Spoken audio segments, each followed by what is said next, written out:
Thanks for start with you. You are a national publicity secretary of an opposition party. I hope I am right when I say NMPP is an opposition party. Yeah. You're only in government in Kano State, so at the national level, you are in opposition. Now, what do you make of the fact that the present government is trying people who are probably have been people that have identified with the opposition? Talk about David Mark. I mean, the case of Emeka Ihedioha, who served briefly as governor of Imo State, and who is also part of the ADC. And then Aminu Tambuwal, who has said, look, the ADC is a coalition party, and we want to take power from the ruling government. And all of a sudden, we see the EFCC swoop on these people. What's your reaction? Does it look like it is selective, or are people saying, why me? Well, your question gives the answer. You said that the present government is doing this. You didn't say the EFCC are doing this. And that is the unfortunate. No, hang on. That's the unfortunate position. We all know that the EFCC is an agency. The chairman, the way they're put there and everything. The executive arm of government has a say in all these things. A big say. Yes, some people go to the House of to the National Assembly for confirmation, but that is part of the problem that we have in our system, in our own climate. Because we have seen over the years that, unfortunately, in Nigeria, he who pays the piper dictates the tune. Our people do not understand that they owe a duty to the Constitution and to the people of the Federal Republic of Nigeria, and not to Mr. Governor or Mr. President or Mr. Local Government Chairman. So the people of the country see it, predicted, we the politicians, predicted that such investigations would begin. You understand? So you can't blame them for believing that it is a witch hunt, or it is that they have made themselves an arm of the government at the center. Now, basically, is that, should Nigerians have a problem with the fact that EFCC is probing people who have served in government at one point or the other? Should there be a problem? Ordinarily, there should not be a problem. Ordinarily, there shouldn't be. But unfortunately, you understand, confidence in government, confidence in the upholding of the rule of law has been eroded in the people of Nigeria. Even if we talk about the courts, electoral tribunals, etc. So the EFCC cannot say, oh, we're different, we're this, we're that, whilst these things coincidentally seem to happen just when... All right, Director, let's bring you into this conversation. What's your reaction to what's going on? I mean, we have the likes of a Senate President, we have the likes of a Gadbuje, still in go, was the former national chairman of the ruling party, now he's the chairman of FAM. He also had a case with EFCC, and all those cases have remained frozen. So why the sudden trial of David Mark, Ihedioha, and Tambuwal? What's your reaction? What do you see? What do you think? It is unfortunate that the institutions of states has become a tool in the hands of the ruling government. Very, very unfortunate. That is why with EFCC, ICPC, we are not even getting any dividend of fighting corruption. It is getting worse. It's like these institutions are not existing. Because for every one opposition member you bring down, 10 or even more of the ruling party will take over. Are you saying categorically that the EFCC is doing the bidding of the ruling party?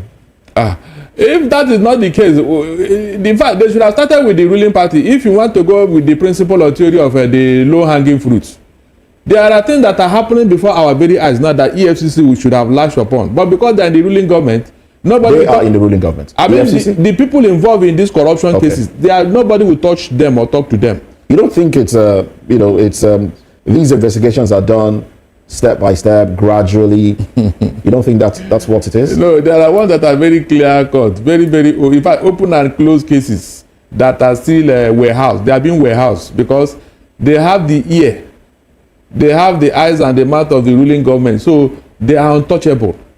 Things that all of us believe that by now they should have been settled and concluded, they are still delayed, like Yahya Bello. Okay.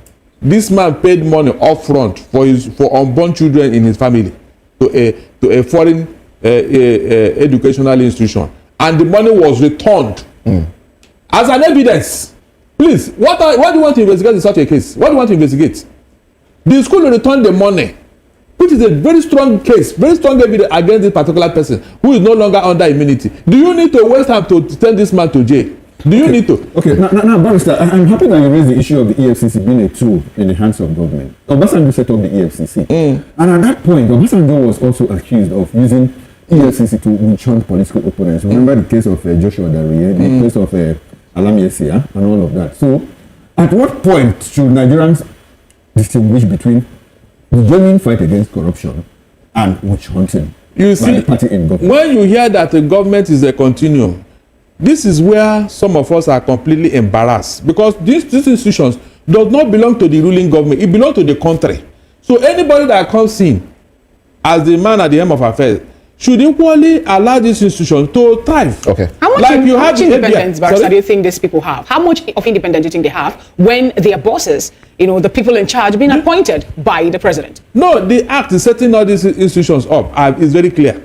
The act is there as the operational guidelines. Let's take, for example, the FBI in the United States. We all saw when the FBI went to interrogate Joe Biden, even as a sitting American president, they had to go to his house to check his tax returns. A sitting American president. This particular one now, Donald Trump, we saw when the FBI handcuffed him and took him to court. This has happened. We saw it. Can anybody dream of such a thing in Nigeria? All right. Ladi, let me come back to you now. We're talking 189 billion naira cash withdrawn.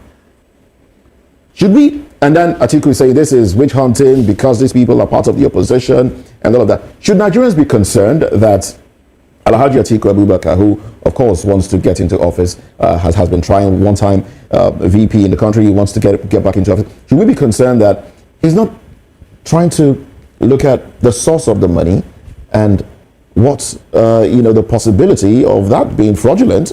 But we're speaking about the fact that this is a witch hunt. Should we be concerned that attention is shifting from what should be into something else? Well, I would say it's not his duty to be concerned. Unfortunately, you understand. The process, as I say, is it's a difficult one. You're right in saying that shouldn't people be concerned that they're shifting, or what do we call it? You understand? But the thing there is that, as I said the other time, the word coincidence, you understand? It is so rife, and it happens all the time, that people This case is not fresh. I'm not saying it's fresh. I'm not. So why is it coming up now? Exactly. That is what the people are saying. That is what Atiku and Co are saying. Now, why now? Is there any politician? I mean, you are a politician. Yeah. But your friends, is there any one of your friends that hasn't, dipped their hands into one illegal thing or the other, especially when it comes to money? Is there any Nigerian? So we all have seen. Is there any Nigerian? In government or outside government? Outside government, in government, Both in and wherever. outside government. In church, in the mosque. So Is there- what you're saying It's a is typical Nigerian thing. What I'm saying, it is unfortunate. We look at that. But until the little things are seen as bad, do you understand? Like driving the wrong way of the street. Yesterday, I was going to Badagry, and someone was coming one way. The FRSC didn't stop them. They wanted to check us. Okay. And I told them, I said, look at this man coming one way. You're asking for particulars. So this is a problem that we have. It's become cancerous. I agree with you regarding the fact that it's an old case, this and that, and they deflecting. That was the word I was looking for, and everything. I agree with you. Okay, all right. Now, Ladi, you are a lawyer, and some of these cases could be termed criminal cases, right? Now, and he doesn't have it's not statute barred. It could be called up any point in time. Yeah. Like making sure they have served a few years back. Yes. Tambuwal ended in 2023. Now, is there a possibility, and why is it that in all of this, the EFCC has not approached or arrested a Peter Obi? Because he also served in government for 8 years. So, and do you anticipate that it will get to a point where they will also have to look into his books? Look, let me tell you, a lot of things happen. Do you know that the EFCC 2-3 times thoroughly investigated President Obasanjo? Immediately. Yardwa was the first one that did it. When the Jonathan problem started, when Obasanjo said he was no longer doing board of trustees chairman or whatever, and whatever, they tried again. Cool. Someone that had left, Yar'Adua had been president, Jonathan had been president. Why was it when he was saying no second term for you, and started to support the so-called that became APC at that time, that the EFCC went after him again? So these things happen. So at times they do investigate. You don't hear about it.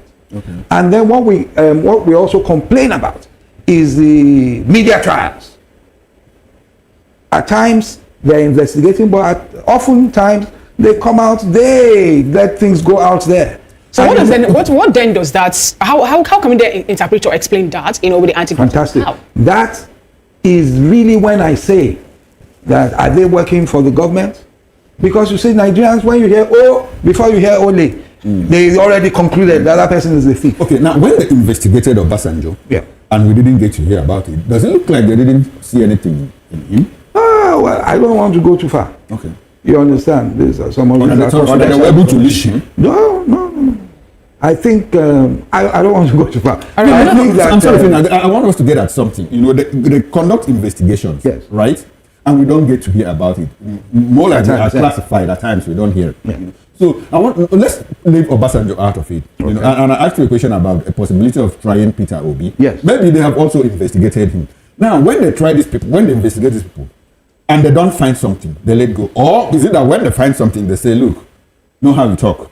Because you have something. So which one is it? That is look. Remember, was it Oshomole that said it? Your sins are forgiven. Okay. You understand? So that happens. All those things, all those statements is what has made people believe now that they are political or they are political tools. Interesting point you made, Barrister Ladi. Now, I want to get a bit personal. We've got this news about the principal, the director or the head of the party. I'm talking about Kwankwaso Rabiu, have not been with the APC, going to the presidential villa and all that, And there was also permutation about him being the person that they will field in as the running mate for the president in 2027 general election. What do you have to say about that? Because we haven't heard, the party persons coming up to say these particular informations are not true. That's on one point. And on the second point, are we seeing Kwankwaso with this Kwankwaso group now moving over to APC because of the like you said, the who plays the piper that takes the tune? And if that actually happens, then where then lies the party's ideology and the people followership that NNPP have? Thank you. Nobody has paid the piper here, so the APC cannot dictate the tune to us. You understand? That's one. Two, as with any party, you have people in the party who want to join APC. You have people who say, no, let's go to ADC. You have people who say, let's remain. You even have some people who say, this rumor about Jonathan is looking good. Do you understand? So there are various things. So the truth about it all, right, is that people are talking. Right? People are talking. I won't tell you people are. So you're saying that we're not going to see a time where Kwankwaso will move to APC, no, because of that? I haven't taken it off the table. All right. Okay. You understand? I'm being very honest here. That's why I say people are talking. Those who want, we've seen the man in the Federal House of Reps, Jibrin. He's been the one going to the president. You recall that he was with the president. And when he had problems with Ganduje at that time in Kano. He came over to the NNPP, got his nomination, and of course, most of them won in Kano then. So, yes, he has an affinity to the president and whatever. So it would be natural for him to want to midwife the coming together of Kwankwaso and the president. No one has anything against that. There is a decision they have to take. You understand? Meanwhile, there are many others who do not want such a relationship, who would rather go with the let's work with Peter or let's work with Jonathan or what have you. So the truth about it, not to prolong the matter, is that the NNPP at the present moment has not taken any decision. And we have to soon, because the congresses will begin by the end of the year, convention early next year sometime. Because by August, I think, all the candidates have to be before INEC. Yes. So time is running short. We have to take a decision as to which way we're going in 2027. Thank you very much. Barrister Adalington, let's bring you back into this conversation. Barrister Ladi Johnson here said something about investigations being carried out, and which is a fact. Sometimes we don't even know, we don't get to hear about all of these things. You are an analyst and you've been in this space for a very long time. Have you at any point heard that the EFCC investigated Peter Obi?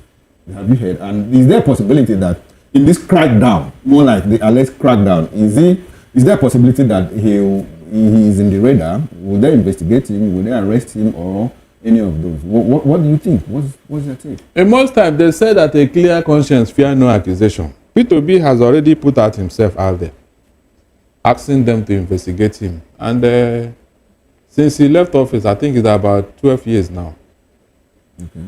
Nobody has called him out. Meanwhile, the man he handed over, the day he was about to leave office, he wanted to jump into a plane back to UK where he was. It was Soludo who alerted EFCC to go and wait for him at the airport that there are questions he need to answer.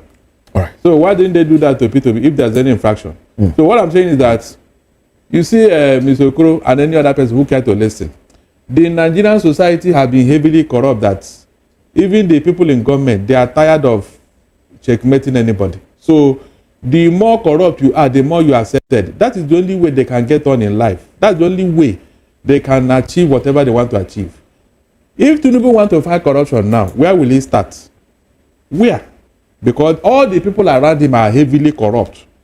And right, that's a very tough. Why not ask me to prove my allegation? Why not ask me? If you can, go ahead. Whoever alleges must prove, as we say in law.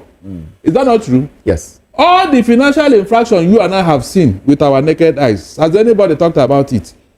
We are looking for 210 trillion naira for NNPC as I talk to you today.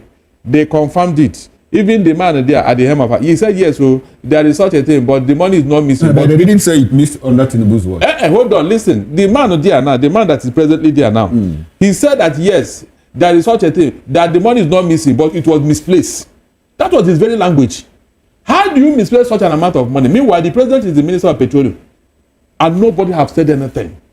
Barrister, I just said something now. Did Bayo say that the 210 got misplaced under Tinubu? He didn't say that. Hold on, no. Look, leave whoever it got misplaced under. Okay. Government is a continuum for God's sake. If you are fighting corruption, this is a corruption case before your very eyes. It came out under your watch. Deal with it. So, Barris, are you saying that EFCC automatically is no longer an anti-graft agency but a political tool? Is that what you're saying? That is why they have lost respect. In fact, they even settled a quarrel between husband and wife now. That is how bad the things have become. Can you mention one serious case EFCC have dealt with?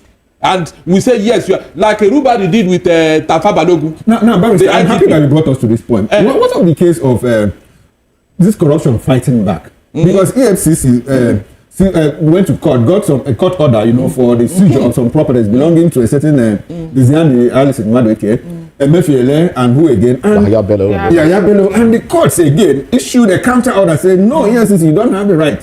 So will you now blame EFCC for going after those people? Now, listen very well. This government have the power and authority to take certain decisions that will bring about good governance in the society. Go and ask yourself, when Dariye and Jolly Yame was sentenced to jail, who brought them out of, was it not Buhari? I mean, people who are serving jail time, prosecuted by EFCC. Somebody brought them out of jail. And then even gave them national honor. True or false? All the Kanu should have been serving jail time now. Who brought him out from there? Exactly. So what I'm saying is that government in power. That's what yes, they are the ones that are hamstringing the EFCC from doing their job. Government in power. Okay, so essentially the problem is not with the EFCC. It's not. Quote me, it's not. That's why I was expecting this new man at EFCC to resign. He should have resigned because if the government is making you look like you don't know what you're doing, why are you still there? You should resign because you are not doing anything. You are gathering a bad image for yourself. Barrister, is it a case of government interfering or is it a case of corruption fighting back? No corruption is fighting back. No corruption can fight back the government. If the government decide that this person will go to jail today, he will go to jail. Look at that young lady. 24 hours, she's in Krikri already. You mean she took herself there? Was it not somebody who was making phone call and all that and telling them what to do and what not to do? Now, with the resignation you're calling for the EFCC czar, now, do you think it's going to in any way reduce, the influence the government is having also? That is the only way government will sit up. He is an individual. And you know also that the president or the person in charge will still appoint another czar, another head of the EFCC. So how then is it going to work? If this particular person resigns, as you told us with Yahya Bello, the next person will sit up. I'm not joking. And if all of them begin to resign, Right. the government will now ask themselves question. Okay. That's the only way to take back government. You seem to have a. You want to say something? No, I agree with Barrister Mr. Darlington with what he's saying. Because you see, the problem we have in Nigeria is that people tend not to resign. If you are in a position and your position runs contrary to the position of those in authority or those who appointed you, the best way to let the world know that you disagree is I resign from this job. I don't want what the people will immediately know that those that you report to are backing down a road that you consider wrong.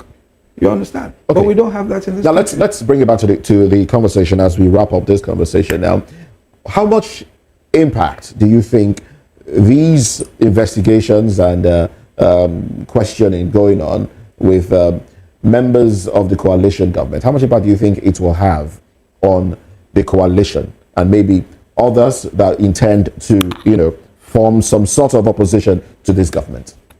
Well, I think that it has gotten to a stage that it might even win them some sympathy. Win the coalition some sympathy? Okay. If they know how to spin it. And that's why you hear people like Atiku talking and people saying that this is a witch hunt and whatever. So I was talking to someone about 2 years ago or so, and he had been invited by the EFCC. And I told him, I said, don't be bothered about it. Just go and face it. And then if we spin it well enough, people will even have sympathy with you.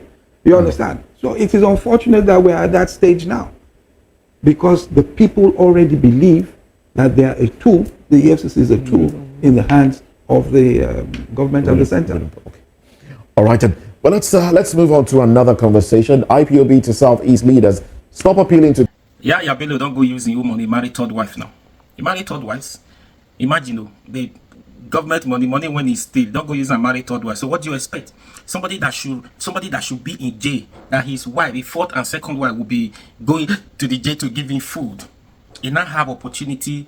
The case is still going on in EFCC. He now have opportunity to go and marry third wife just to refresh himself for the little disturb when EFCC disturb and the way where they shot in for that period. He just close eyes. What to do? Now go use the money, marry third wives. What are you going to do? And this is a country. When you see PDP, some PDP governors and some other retire members of PDP, other opposition parties, they are decamping to APC. What do you think? We said it before. I said this. I said they are scared. They are scared of what will happen, what tinubu will do. This is it.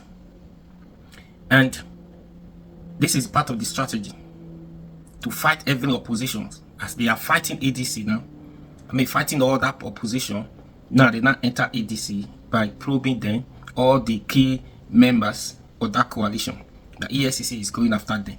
This one tells you the statement that Oshomole make: join the APC and your sins will be forgiven.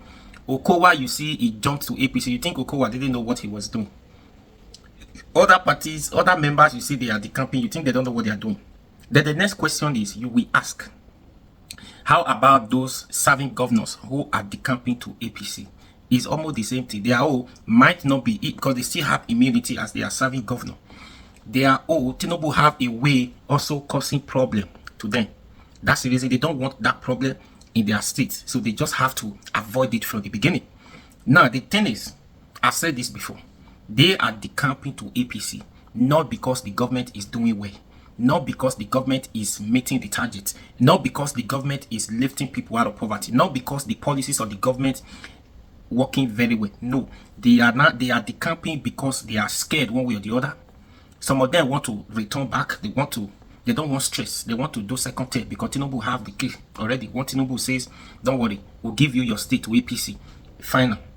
What happened in Edo State? So that's the reason. But my joy is they are decamping.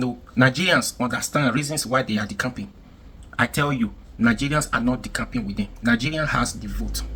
They only have one. So Nigerians are already fed up with them. Nigerians now understand their weakness. Reasons why they are decamping, and that reason is not genuine. You cannot twist it to us to say that APC is doing well, that's why we are decamping to APC. No, that one is out of it. They are decamping because of fear, because they or some of them have skeleton in their cupboard. They do not want Tinubu to visit them now, and some of them want to do second term. If they want easier process. Do you understand? That's the reason. Now you see, if you want to fight corruption, like you want to start with the previous ones. You start with the previous one. You're only disturbing oppositions, and you are not fighting this current one. Like that it is we can see with our two naked eyes now what is going on in the government. You are not doing that. The thing, you do not even block the loopholes, prevent them from stealing money while they are serving. You leave all the doors open. All the doors becomes an entrance for them. As far as the doors are open, even if you call it exit door, entrance door, as far as they have access, that door could get them in. They are ready to follow. So you left all the doors open, and you said you are in another room. Though you don't care about what is going on in other rooms, you don't care what is going on. You don't care who comes into that house. As far as the room where you seated or whatever you are doing, nobody is coming there. If they like do anything here, it doesn't concern you. Think about it. How does it work? No. You are not fighting corruption. You even give opportunity for people serving to steal more money. Then later, if another government comes in, they will not start with people who serve under your government that start probing them. What stops you not to do everything possible to prevent these people from stealing public money as they are serving? That's what makes Peter Obi different. Peter Obi will tell you he wants to stop the corruption. Remove the corruption first before any other thing. The problem we have is corruption. So somebody who served in office how many years ago? 10, 15 years ago. Now you remember we had how many EFCCs in this country? Since then, we have about 3 different EFCC in this country. So their case has not been touched. Now immediately they form coalitions. You now remember that these people have case to answer. These people stole money. No. Somebody in office here, just like they said, the money, they wasted the money. They don't know how the money, they don't know how they spend the money, how they waste the money. Just imagine. Is that one not stealing? So on and so forth. Now you see reasons why they are decamping. So, anyways, it's not even a problem. Tinubu is not coming back, no matter what he's trying to do. Deceive. People are going to deceive you. All these people decamping, when they see the movement of different parties at that time, they say there is a probability that Tinubu is not coming back. You see overnight they will decamp and work for other person. They are going to catch Tinubu unaware. It's going to cut him unaware. That's what the politics is all about. That's part of the strategy. Anyways, what do you think? Please share this video and please subscribe. I'll be your guy now. Run out for me. Subscribe.